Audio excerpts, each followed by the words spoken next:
এখানে দেখতে পারতেছেন দুইটা প্যানেল জিঙ্কো বাইফেশিয়াল। আর এই মুহূর্তে ধরেন রোদ নাই, সন্ধ্যার দিকে 5টা বাজে। এই মুহূর্তে রোদ নাই, তারপরেও মোটামুটি 1 থেকে 2 এম্পিয়ার পাওয়া যাইতেছে।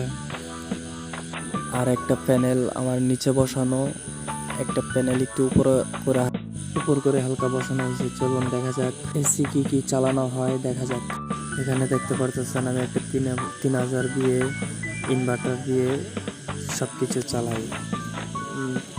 3-4টা ফ্যান চালাই, 2-3টা লাইট। আর এখানে আছে আমার একটা 200 এম্পিয়ার ব্যাটারি।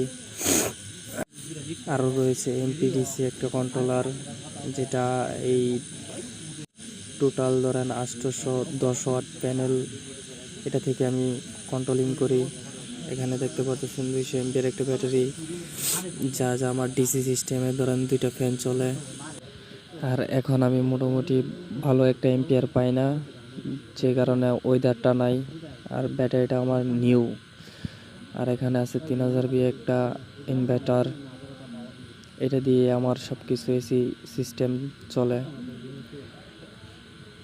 আর এটা দিয়ে আমার মোটামুটি আমার পুরো একটাই চলে যায়, সময় চলে যায়।